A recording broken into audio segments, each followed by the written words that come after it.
अब राइड नपुगेपछि के गर्नु अब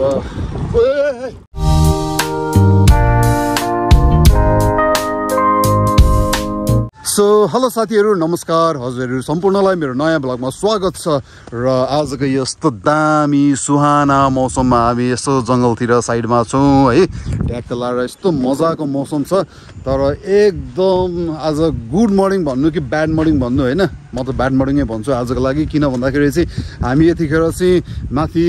दानाबारी शीतली अनि शीतलीको चिया बगानको ट्रेल हामी कुदाउनु गइरहेको थियौँ आज होइन सो आज चाहिँ अलिकति लङ राइड नै गरौँ भनेर चाहिँ आज हामी बुढाबुढी बिहानै निस्केको थियौँ है 5 बजे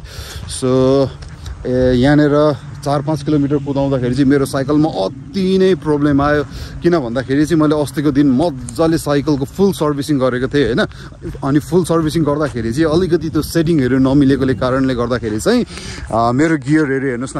सबै स्लिप खान्छ क्या यस्तो कुदाउँदै गएको घडाक आफै स्लिप खान्छ अनि त्यसपछि अरू त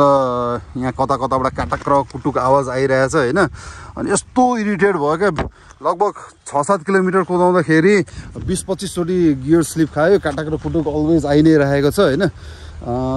सो म चाहिँ दामी सर्भिसिङ भयो अनि आज चाहिँ मस्त लङ राइड हान्नुपर्छ भनेर चाहिँ म शीतलीको चिया बगानतिर जाँदै थिएँ but unfortunately it's bad lock है यस्तो दामी मौसममा आज राइड गर्नु पाइएन क्या शीतल छ धुम्म छ पानी चाहिँ परेको छैन यस्तो चिसो हावा चलिरहेछ है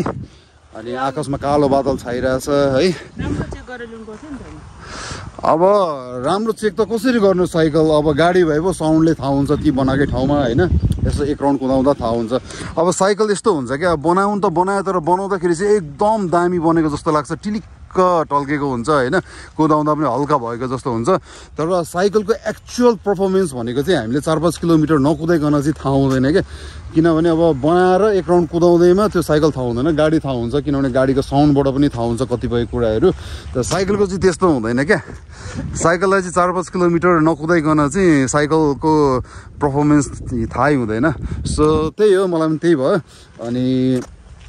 म चाहिँ अब दामी तरिकाले आज चाहिँ शीतलीको चिया बगान कुद्नु गएको होइन हामीहरू म त लगभग 4:30 बजे उठेर पुरा रेडी भएर निस्केको यार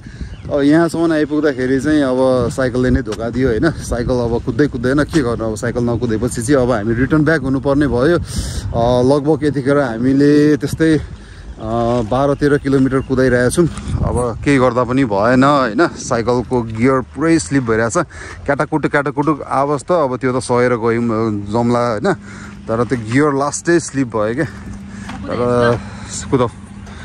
साइकल चाहिँ फेरि टिलिक्क टल्किरहेछ नि मेरो हाइटमा छ नि त सो अलराइट साथीहरू सो कहिलेकाहीँ यस्तै धोका खाइन्छ है अब आजको मौसम चाहिँ मलाई मिस भयो क्या यस्तो मौसम हतपत हुँदैन नि त बिहान यतिखेर त अब लगभग घाम लाग्ने समय हो नि त यो तर अहिले एकदम बादल छाइरहेको बेलामा पनि आजको मिस भयो तर केही छैन हामी यताबाट फर्किँदा पनि घुम्दै फर्किन्छौँ so catch you guys after some time so alright साथीहरू तपाईँहरू कहाँ बसेर चाहिँ अघि भिडियो बनाइरहेको भन्नुहुन्छ होला यो साइडको जङ्गललाई होइन सो हामी चाहिँ टक्कसँगले मदनपुर चोकमा बसेर चाहिँ भ्लग गर्नु स्टार्ट गर्नु आँटेको थियौँ भनौँ न अनि त्यहाँनिर चाहिँ 10-15 मिनट बस्यौँ हामीहरू अनि यति धेरै ट्र्याक्टर र ट्रिपर आयो होइन आमाम टेम्पू यति बिजी चोक है त्यहाँनिर साउन्डै केही सुनेन होइन 10-15 मिनटसम्म मैले 2-3 चोटि कट गरेर चाहिँ इन्ट्रो दिनु आँटेको थिएँ त्यहाँनिर इन्ट्रो दिनै सकिनँ अनि अलिकति अगाडि साइडमा टक्क यहाँ पछाडिको जङ्गल भेट्दो रहेछ अनि त्यहाँनिर गएर चाहिँ अलिकति हल्ला नहोस् भनेर चाहिँ अनि जङ्गलको साइडमा गएर चाहिँ अनि इन्ट्रो दिएर आएको यतिखेर हामी टक्क लाएर यो मदनपुरको ठाडो बाटो मास्तिर हिँड्दैछौँ है सो अब भनेको चाहिँ हामी यहाँबाट टक्क लाएर कहाँ जान्छौँ भने भोटेटारतिर निस्किन्छौँ माथि त्यो के बाटो अरे सोच्नु थियो मदनपुरदेखि माथि आयौँ अब के आउँछ सिस्ने भन्दा पनि माथि गएर त्यहाँभन्दा नि माथि गएर साधुटार निक्लेर अनि होक्से हुँदै हामी फर्किन्छौँ आज होइन अब सायद त्यता जानु त सकेछ कि हौ त्यता उकालो हुन्छ उकालोमा ग्राम गियर स्लिप खान्छ है त्यो एकै ठाउँमा बस्छ तर ग्राब गर्दै आवाज आउँछ क्या सो लेसी कहाँ हुन्छ अब हामी चाहिँ हिँड्दैछौँ बब्बाल छ आजको मौसम है जस्तै सर्भिसिङ गरेर एकछिन कुदा हेरेको त आमामा साइकल त कस्तो हल्का लागेको क्या अनि त्यही सोचेर आज मौसम पनि दामी छ है लगभग 9 बजेदेखि 10 बजेसम्म शीतलले पुगेर फर्किनु सकिहालिन्छ भन्ने आँटले हिँडेको थियौँ। आजको राइड चाहिँ दामी हुन्थ्यो तर अनफर्चुनेटली साइकलले धोका दिइहाल्यो है। अहिले कतिखेर घाम हुन्छ, तर्सिने मान्छे तर्सिने गरी घाम हुन्छ क्या। 20 चोटिभन्दा बेसी ग्राममा भइसक्यो, मलाई चेनै चुटिन्छ जस्तो लागिसक्यो। के गर्नु, साइकल मात्रै टल्केको छ है। बाँकी साइकलको पर्फर्मेन्स भनेको चाहिँ 0 छ आज मेरो। अनि मैले बाइ द वे के सोचिरहेको थिएँ भने आज एक दिन बाँकी, हिजो त मैले साइकलै कुदाइनँ, यस्तो लोभै लाग्यो क्या साइकलमा धुलो मैलो लाग्छ भनेर। किन भन्दाखेरि आज बिहान हल्का कुदाएर चाहिँ अनि भोलि रेस खेल्नुको लागि चाहिँ मैले साइकल सर्भिसिङ गरेको हो नि त। बाफ्रे, भोलि रेस भइदिएको भए खत्तम, म 5 किलोमिटरभन्दा बेसी कुदाउनु सक्दिनँ थिएँ है। सो रेस सरेको चाहिँ मेरो लागि फाइदा नै भयो है। ल अब कतिपय राइडर्सहरूलाई थाहा नहुनसक्छ, मैले योभन्दा अगाडिको भ्लगमा मेन्सन पनि गरेको थिइनँ। र भनौँ न अब यो बिर्ताउन हुनु गइरहेको जुन रेस थियो त्यसको बारेमा मलाई खासै केही जानकारी पनि थिएन होइन। अब थाहा त थियो तर मैले भ्लगमा चाहिँ कहिले पनि भनिनँ, तर म आज भन्दैछु। So guys, if you have fail to fill the form है, प्लिज डु इट। अब चाहिँ 20 गतेको लागि रेस सरेको छ, भोलि 6 गते रेस थियो तर कारणवश टेक्निकल प्रब्लमले गर्दाखेरि चाहिँ अब यही वैशाख 20 गतेको लागि रेस सरेको छ है। अब यो रेसको बारेमा बोलिसकेपछि अलिकति रेसको जानकारी पनि दिइहालौँ। सो यसमा 2वटा क्याटेगोरी मात्रै छ। सो अन्डर 13 फ्री इन्ट्रान्स छ भने ओभर 13 चाहिँ सबै जुनियर, लेडिज, भेटरान्स सबै यसको क्याटेगोरीहरू एउटै क्याटेगोरीमा कुद्नुपर्ने हुन्छ। र त्यसमा भनेको चाहिँ अब सायद 40+ फर्स्ट आउनेलाई एउटा प्राइज होला र लेडिजलाई पनि फर्स्ट आउनेलाई एउटा प्राइज होला, द्याट्स इट है। र अब कति प्राइज हुन्छ भन्ने कुरा चाहिँ नभनिहाल्नु होला होइन, किनभने अब यो प्राइजहरू चेन्ज पनि हुनसक्छ, रुटहरू स्टिल फिक्स भएको छैन, त्यो जानकारीमा आएको छैन हामीलाई अहिलेसम्म। सो जे होस्, अब टाइम बाँकी छ, 15 दिन चाहिँ डल्लै बाँकी नै छ है। सो यो 15 दिनभित्रमा केही कन्फर्म भएछ भने चाहिँ अनि म त्यो इन्फर्म गरौँला नै होइन। सो अहिलेको लागि चाहिँ म यति भन्नु चाहन्छु, रेस चाहिँ हुँदैछ बिर्ता मोडमा होइन। र पानी पर्यो ला, रेस चाहिँ हुँदैछ तर त्यो रेस भनेको चाहिँ भोलि थियो। भोलिको लागि मैले साइकल बनाएको, यदि रेस भोलि भइदिएको भए चाहिँ म खतम हुन्थेँ क्या, साइकल कुद्दैन मेरो होइन। दामी कस्तो बबाल साइकल कुदाउँला भनेर चाहिँ अनि मैले फुल सर्भिसिङ गरेको। ग्राम गियरै स्लिप हुन्छ क्या। सो स्लिप भएर तलमाथि सर्ने होइन, एकै ठाउँमा ग्राम आवाज आउँछ क्या। सो त्यही हो। अब हामी यतिखेर यसो हल्का रमाइलोसँगले कुद्दैछौँ होइन। अब फुल तान्नुलाई त अब गियरले नै साथ दिएन, त्यही हो। ए सुन्दै हुनुहुन्छ होला ए। सो त्यही भएर चाहिँ मलाई त्यो साइकलहरू हतपत्त सर्भिसिङ गर्ने मन लाग्दैन क्या। सर्भिसिङ गरेपछि स्योर क्याट्टा कुट्टु कुनै एउटा नयाँ प्रब्लम आउँछ होला, त्यो पुरानो प्रब्लम सल्भ होला, तर एउटा कुनै न कुनै नयाँ प्रब्लम चाहिँ आएकै हुन्छ। त्यही भएर मैले 1 वर्ष सायद साइकलै मैले छुइनँ क्या। जस्तो हुन्छ ड्याङडुङ कुदाए केही प्रब्लम थिएन। यसो कहाँबाट मुड आयो, होइन मलाई सर्भिसिङ गर्ने मुड पनि आएको होइन। म चाहिँ खास गियर धुनु गएको थिएँ क्या। गियर धुँदा मुड आइहाल्यो, गरिदिउँ न त गरेपछि भन्ने भयो। साइकल त फेरि बिजोग भयो। सो जे होस्, आज फेरि जान्छु अनि मेन्टेनेन्स गर्छु है, अनि फेरि भोलि कुदाउँ। सो मेन प्रब्लम भनेको चाहिँ त्यही हो क्या, बनाउँदा साइकल थाहै हुँदैन क्या कतिको बन्यो भन्ने कुरा। अब त्यसो बाटोमा 1 राउन्ड कुदाएर थाहा हुने कुरा होइन। अब मैले अघि भनिहालेँ नि, साइकलको मेन पर्फर्मेन्स कस्तो दिन्छ भन्ने कुरा चाहिँ अलिकति 4-5 किलोमिटर राइड नगरी थाहा हुँदैन, त्यही हो। सो त्यो मजाको मौसम छ, राम्रो राइड मिस भएको छ आज। शीतलीको चिया बगान कुदाउने कत्रो विचार थियो। सो यो चोक आइपुग्यो, लास्टै ठाउँको नाम र बाटो बिर्सिने क्या म, मेरो बानी लास्टै। अनि मान्छेको अनुहार पनि बिर्सिने बानी छ, एकचोटि भेटेको मान्छे 2 दिनपछि फेरि चिन्दिनँ। यो ठाउँको नाम के अरे? खोर्सानी शीतली हुन्छ तिम्रो लागि यो ठाउँ शीतली कहाँ छ दानाबारी माथि यहाँ शीतली भन्छ सिस्ने यो चाहिँ सिस्ने हो यहाँभन्दा अलिक माथि गएको भए चाहिँ के भन्छ साधु डाँडो आउँथ्यो तर मेरो साइकल त्यो उकालोमा तान्दैन क्या किनभने अलिअलि त एक ठाउँमा त उकालो छ नि त त्यही भएर त्यो गियर भत्काउनु भन्दा त बरु यस्तो सम्म बाटो कुद्यो है टक्क लाएर उता पुलमा यसो हल्का अब उफ्रिनुपर्छ एक्सर्साइज गरेको जस्तो किनभने आज राइडै पुगेन नि त अब राइड नपुगेपछि के गर्नु अब साइकल त एक साइड पो जान्छ त ल ह्यान्डल पनि बाङ्गो छ कि क्या हो साइकल त एक साइड पो गयो त यार मासालाई झन्डै सातो पुत्लो उडेर म दुई हातै छोडिदिएको सलट गाइस यहाँ अगाडि पुलमा भेटौँ अब एकैचोटि है अब म मेरो फोनलाई केले बन्द गर्छु थाहा छ म मेरो फोनलाई नाकले बन्द गर्छु है त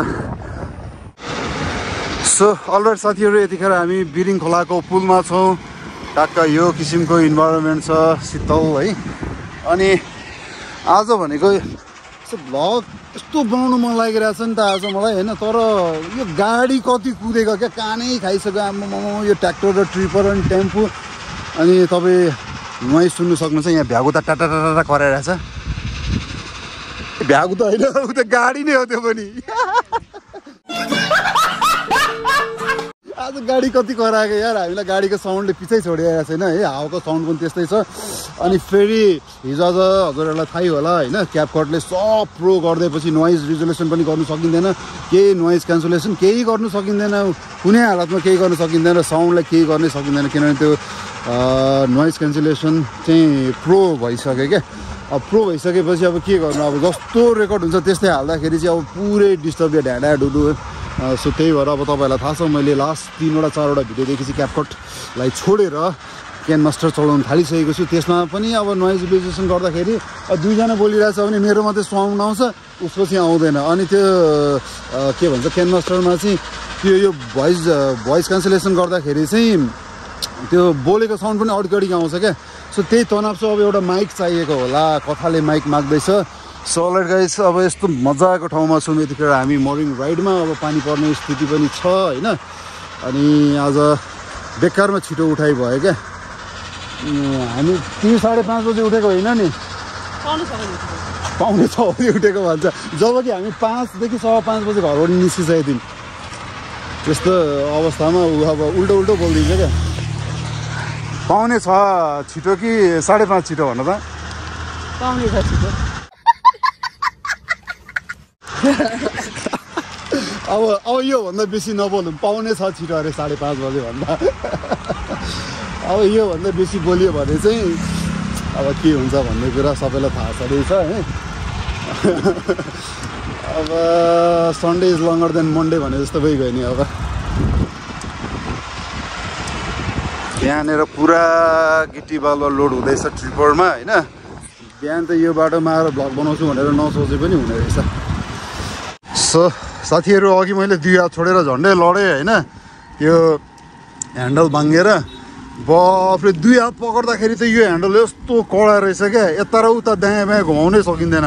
कडा न कडा छ ह्यान्डल के भयो आज लास्टै गिदी भइरहेछ यार साइकल कुदाउनुलाई यस्तो बिजोग भइरहेछ आज कतिखेर घर पुगौँ जस्तो मात्रै भइरहेछ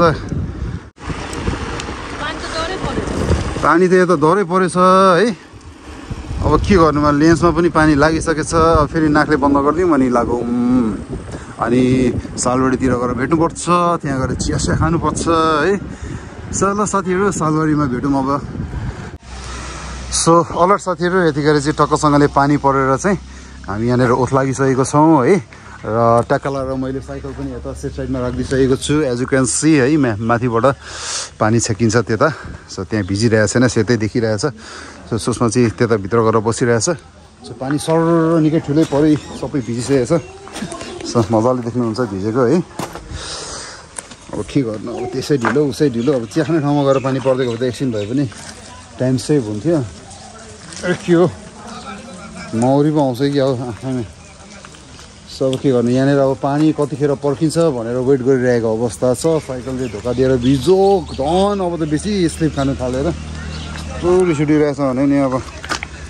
बेकार बनाएको जस्तै टाइपको भइरहेछ सो साथीहरू पानीले भिजेर भन्दा पनि हिलोले छ्यापेर तनाव छ क्या यता हेर्नु न सुषमाको ल चलाउ त साइकल पुरै टाउकोसम्म भिजेको छ यार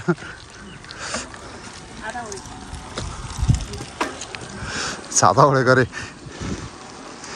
इन्भिजिबल छाता फेरि छाता उडाउँदा यो मिस्टर इन्डियालाई मात्रै देख्ने छाता सो अलरेडी साथीहरू हामी चाहिँ ट्याकलाएर सालबारीतिर आइपुग्यौँ है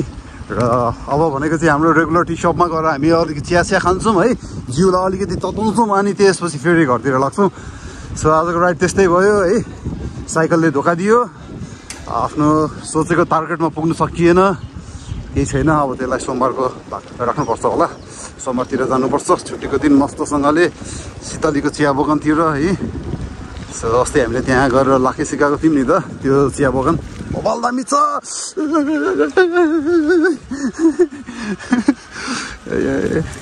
ल यस्तो खाल्डाङ खुल्डुङमा त एक हातले त अनि खत्तम हुन्छ नि त त्यही माथि फेरि मेरो राइट साइडतिर अगाडिको ब्रेक छ क्या अगाडिको ब्रेक हान्दाखेरि त मलाई डर लागिहाल्छ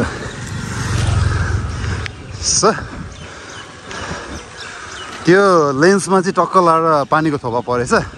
सो अलिकति एकछिन इग्नोर गरिदिनु होला त्यसलाई होइन किन भन्दाखेरि मैले त्यो पुस्नु पनि सक्दिनँ एउटा हातले त ह्यान्डल पक्र्नै पऱ्यो एउटा हातले फोन पक्र्नै पऱ्यो है यस्तो हरियो वन नेपालको धन भने जस्तै ट्याक्क लाएर हामी अब यहाँनिर अब चिया खानु आइपुगिसकेका छौँ हाम्रो रेगुलर टी सपमा है शम्भु होटल ट्याक्क लाएर आउनु होला यहाँ हाम्रो शम्भु ब्रदरकोमा बाबा मिठो चिया बनाइदिन्छ ल त्यहीँबाट हल्ला गर्नु त एकचोटि हात हल्लाएर ल सही हो सो साथीहरू हामी चाहिँ चट्ट चिया खाँदैछौँ यतिखेर है पानी परेर बिजोग छ छाता उडेर बसिरहेछौँ यहाँ ट्याक्क लाएर एउटा चिटिक्क परेको पसल अगाडि है